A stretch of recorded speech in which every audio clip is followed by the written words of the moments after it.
Nah, adik-adik sekalian, saya ingin menyampaikan beberapa kisah anak durhaka. Satu, zamannya Isa alaihi salam. Ada yang tahu Nabi Isa nabi keberapa? Angkat tangan, siapa yang tahu? Hadiah. Siapa yang tahu? Nabi ke-20 tuh? Hah?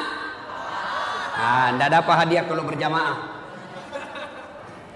24. Zamannya Isa alaihissalam ada pemuda Pak, bagus agamanya. Kira-kira sekarang ketua remaja masjid kalau sekarang.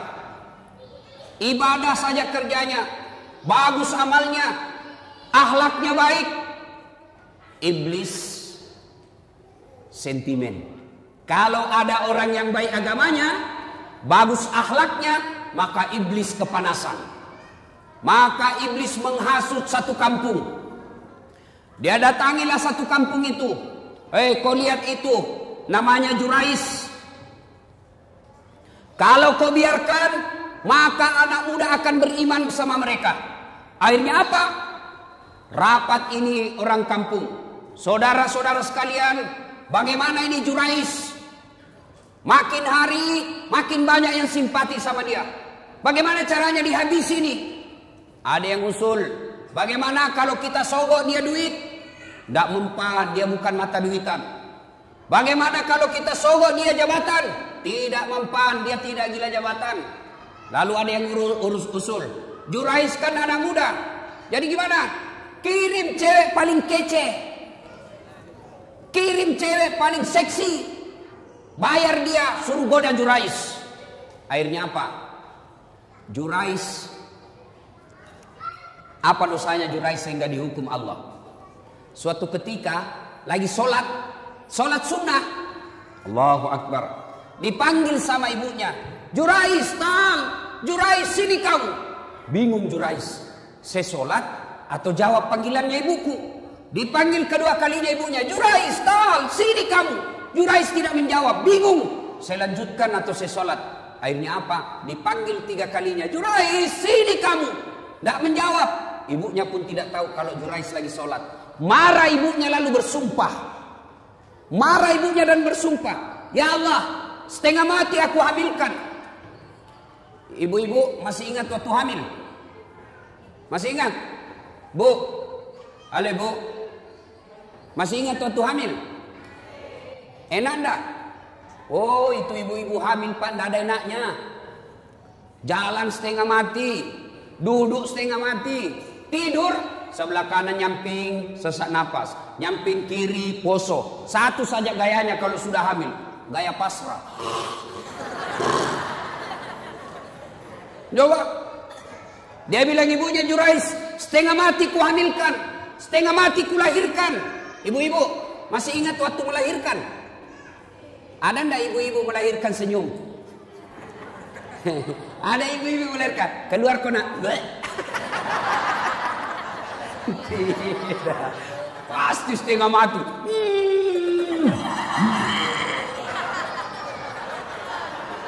Iya toh, paling kalau bapak-bapak menderitanya, kapan bapak-bapak menderita? Ngidam.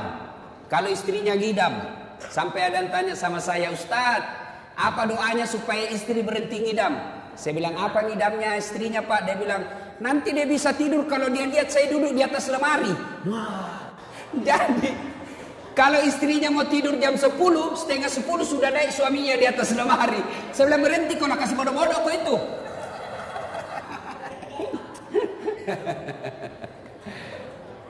Dia bilang ibunya, Jurais, setengah mati aku hamilkan, setengah mati aku lahirkan. Masa saya panggil dia tidak jawab? Ya Allah. Keluar sumpahnya ibunya Jurais, jangan mati Jurais sebelum ketemu orang jahat. Bu-ibu, kalau ibu-ibu bersumpah, arasnya Allah bergetar.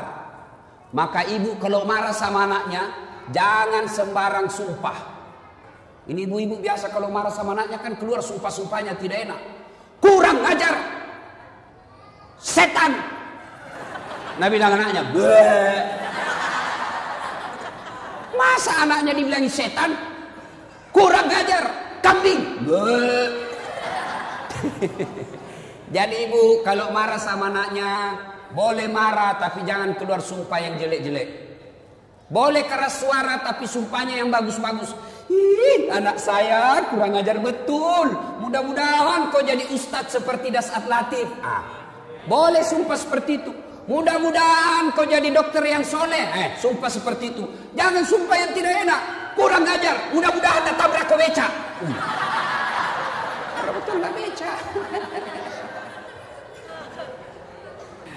Nah, akhirnya ibunya Jurais bersumpah, ya Allah jangan mati Jurais ketemu orang jahat.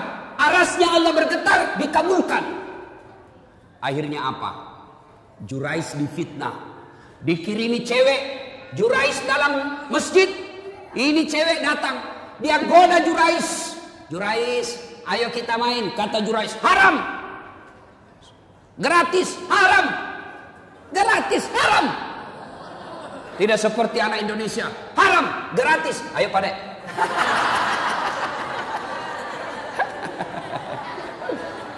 Ini cewek sudah dibayar, mondar-mandir di depannya Jurais.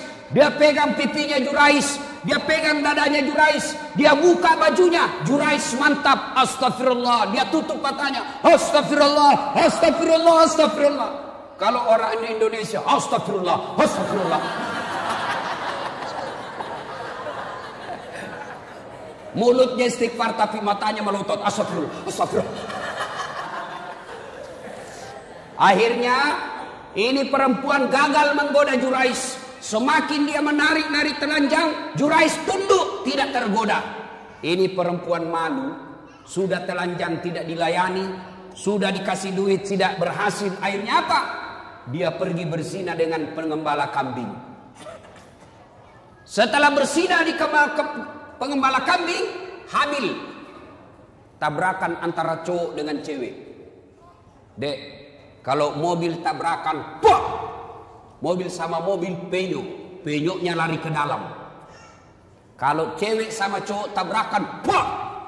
Penyoknya lari keluar. Hamil. Begitu hamil ini cewek, dia kemana-mana pidato. Saudara-saudara sekalian, kenal tak Jurais? Kenal. Itu tuh yang kerjanya soleh, dia bilang dirinya.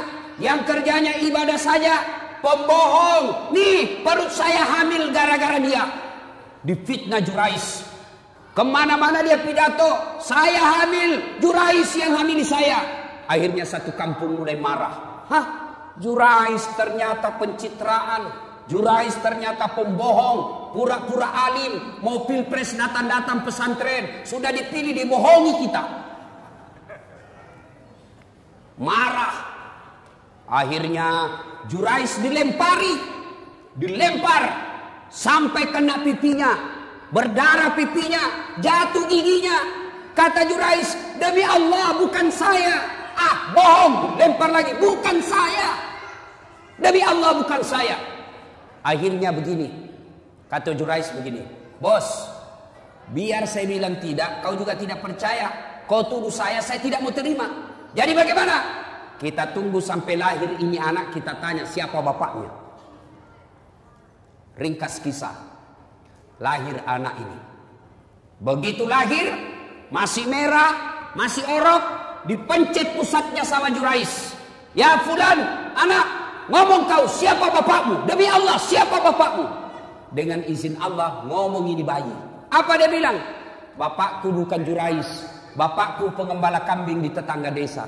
Apa dia bilang Jurais? Ku bilang memang bukan saya.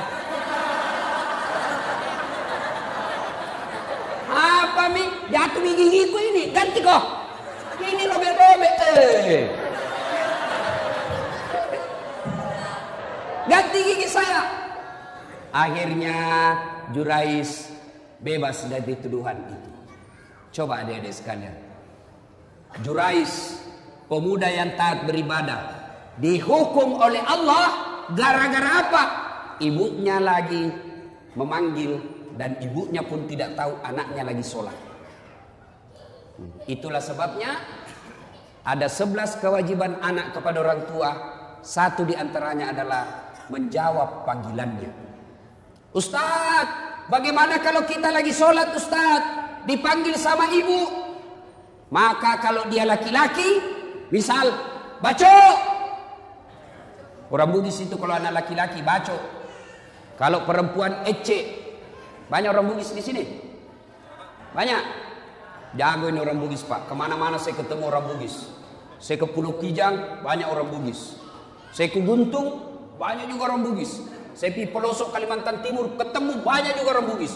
Saya pergi Singapura, ada Bugis Street. Saya pergi Sabah Sarawak, banyak juga orang Bugis. Begitu saya masuk penjara, banyak juga orang Bugis. Penceramah juga malam ini orang Bugis juga. Ibu bapak saudara-saudara sekalian, Jurais dihukum oleh Allah gara-gara apa? Dipanggil ibunya, dia tidak menjawab padahal dia lagi sholat. Bertanyalah orang, Ustaz, kalau lagi sholat dipanggil ibu, bagaimana caranya menjawabnya? Kalau dia laki-laki, Rahman, maka jawabnya Allahu Akbar. Panggil lagi, Rahman, Allahu Akbar. Tapi kasih tahu ibunya dulu. Besok-besok ibu, kalau ibu panggil saya Rahman, saya bilang Allahu Akbar, berarti saya lagi sholat. Karena kalau ibunya tidak tahu masalah agama, Rahman, Allahu Akbar, kurang ajar. Dipanggil dia takbir. Oh Rahman, Allahu Akbar, kurang ajar betul ini anak. Itu tapi jangkau juga pura-pura bos. Dia tidur, Rahman, Allahu Akbar. Padahal dia tidur, wah dongok-dongok.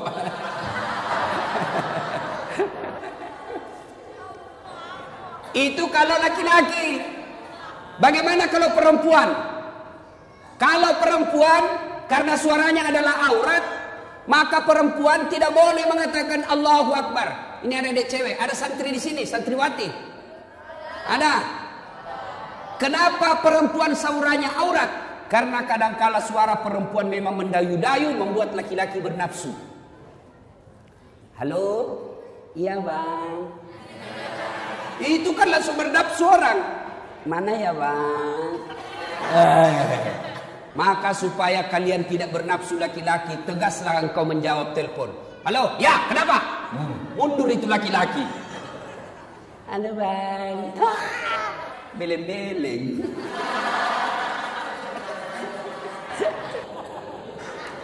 Bagaimana kalau perempuan dipanggil ibunya atau bapaknya? Fatimah, maka jawabannya adalah bertepuk 3 kali. Bertepuknya begini. Fatimah. Tapi kasih tahu dulu ibunya. Bu, besok-besok kalau ibu panggil saya begini, berarti saya lagi sholat. Kalau ibunya tidak tahu, Fatimah. Atau jangan salah tepuknya, dia tepuk. Itu tepuk pramuka itu bos. Itu. Nah, kisah kedua anak durhaka. Namanya Alqamah. Alqamah ini bagus sekali agamanya. Di mana Nabi dakwah, di belakangnya ada Alqamah. Di mana Nabi berjamaah, di belakang ada Alqamah. Tapi anehnya, ketika sakaratil maut tidak bisa mengucapkan 2 kalimat syahadat. Sakaratil maut dibimbing oleh Bilal. La ilaha illallah. Alqamah juga bilang la. Tidak ada. Akhirnya Bilal lapor sama Nabi. Ya Rasulullah, Alqamah sakaratil maut tidak bisa mengucapkan 2 kalimat syahadat. Tolong Anda doakan. Nabi heran. Kok bisa? Alqamah kan baik agamanya. Dia selalu berjamaah. Dia selalu ikut pengajian. Bagus bacaan Nabi. Kok bisa? Didoakan oleh Nabi. Tetap tidak bisa. Akhirnya Nabi punya kesimpulan. Pasti ada dosanya besar ini anak. Kau cari bapaknya. Bapaknya ternyata sudah meninggal. Cari ibunya. Ketemu.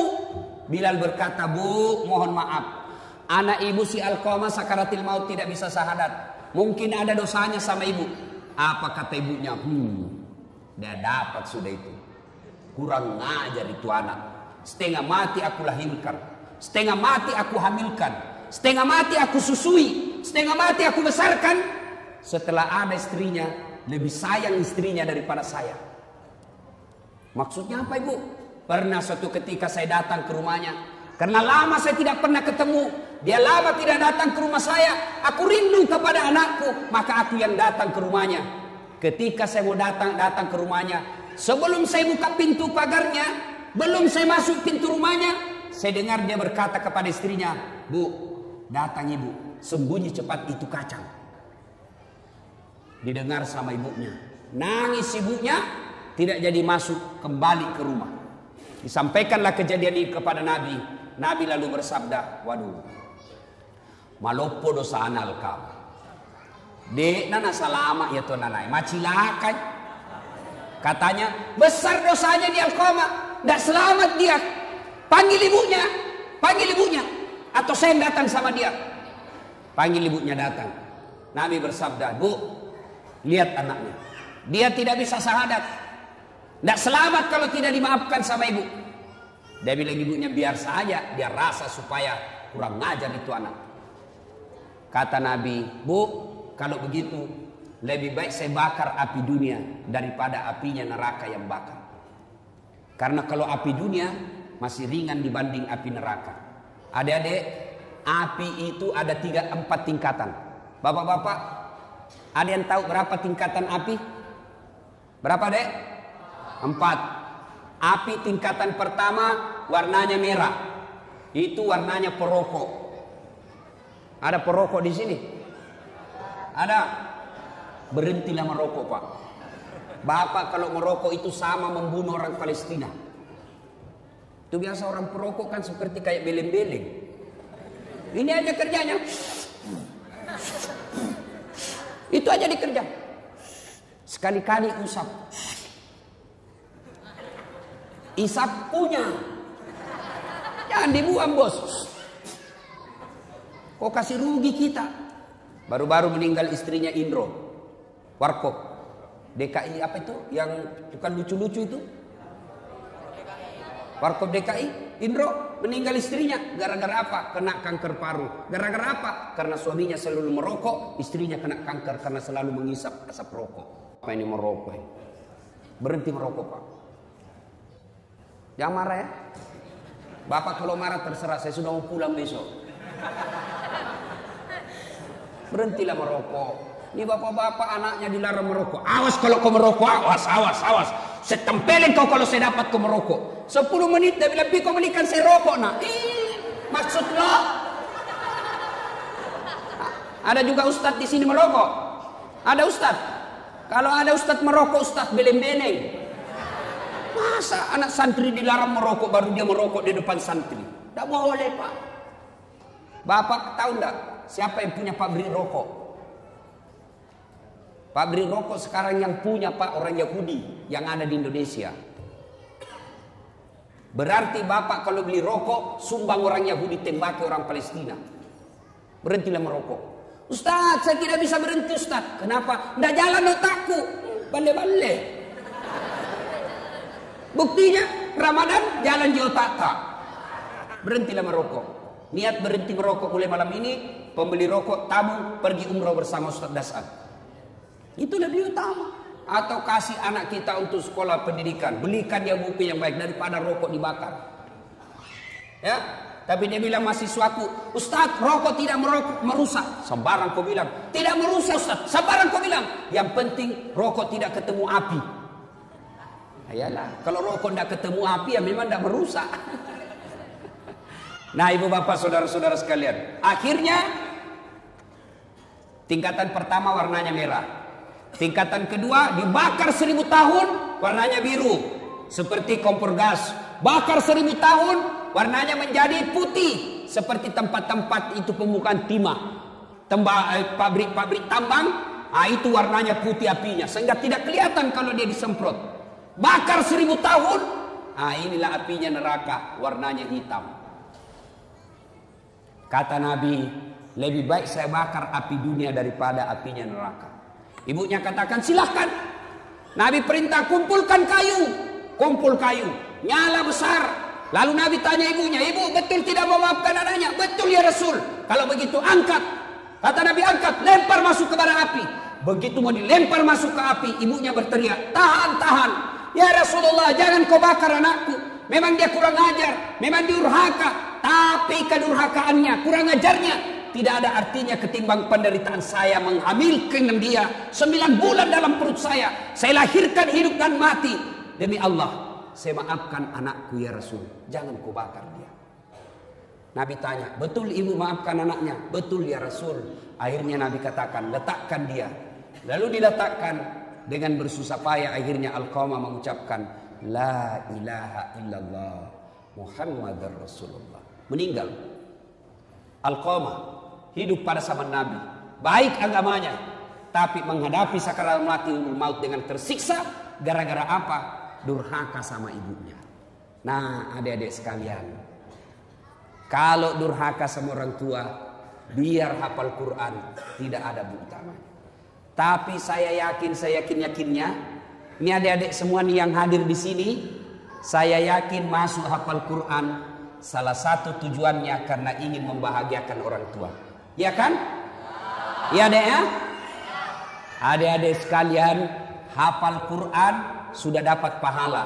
Diharamkan disentuh api neraka bagi mereka yang hafal Quran. Diharamkan disentuh api neraka. Yang kedua, dengan hafal Quran, maka adik-adik sekalian akan memberikan jubah ke ibunya nanti di akhirat. Ketika Dinda di akhirat kalau kena hafal Quran, maka Allah berikan hadiah kepada Dinda ini, adik-adik ini yang hafal Quran. Ambil orang tuamu masing-masing, kasih jubah kemuliaan karena engkau menghafal Quran. Maka bapak-bapak, ibu-ibu yang ada anaknya hafal Quran, bahagia bapak-bapak. Ada orang bangga kalau anaknya pintar bahasa Inggris. Ustadz, itu tetangga saya hebat Ustadz. Masih kelas 1 SMP sudah hafal, sudah pandai bahasa Inggris. Kelas 3 dia sudah lancar bahasa Inggris. Apa hebatnya? Banyak yang pintar bahasa Inggris, Pak. Mana buktinya? Bapak jalan ke Inggris. Anak-anak di Inggris bahasa Inggris semua, Pak. Betul. Betul, saya tidak main-main, Pak. Itu anak-anak di sana baru belajar bicara sampai pikun bahasa Inggris semua, Pak. Tidak tahu dia bahasa Bugis. Tidak usah, apa hebatnya pintar bahasa Inggris. Memangnya nanti kalau kita meninggal, anak kita sudah kita masuk kubur, anak berdoa, oh my God, please help me my mother. Ndaklah, ya. Lebih baik anak kita hafal Quran. Sekarang itu anak durhaka zaman dulu. Sekarang bagaimana model anak durhaka? Jam berapa Isya Ustaz? Berapa menit lagi? 2 menit lagi. Oh, sudah habis berarti. Anak durhaka abad modern. Kira-kira tahun lalu di Sulawesi Selatan ada anak usia 22 tahun lepas dari opname karena dia penyakit diabetes, masuk di opname, keluar opname, besoknya langsung mau pergi naik motor, dilarang sama ibunya. Nah, kau baru keluar dari rumah sakit makan ongkos, kalau kau keluar sakit lagi kamu, jangan kau keluar nak. Saya mau keluar, dilarang sama ibunya. Marah ini anak, dia tempeleng ibunya. Ditempeleng ibunya, dilihat sama bapaknya. Kurang ajar ini anak. Mamanya ditempeleng. Datang bapaknya, dia pukul, melawan ini anak. Bapaknya usia 60 tahun, ini anak usia 22 tahun. Duel berkelahi. Jatuh bapaknya, pingsan. Dia seret masuk ke gudang, dia cungking 2 belah mata bapaknya. Meninggal bapaknya, Pak. Meninggal bapaknya. Tangkap sama polisi. Beberapa hari kemudian meninggal juga ini anak, tidak ada yang mau sholati. Sempat ribut di medsos di Sulawesi Selatan. Anak durhaka zaman sekarang. Apalagi anak durhaka. Saya mau pergi ceramah di Sulawesi Selatan, mau pergi taksiah. Tiba-tiba ada ibu-ibu menangis. Ustaz, tolong datang ke rumah saya, Ustaz.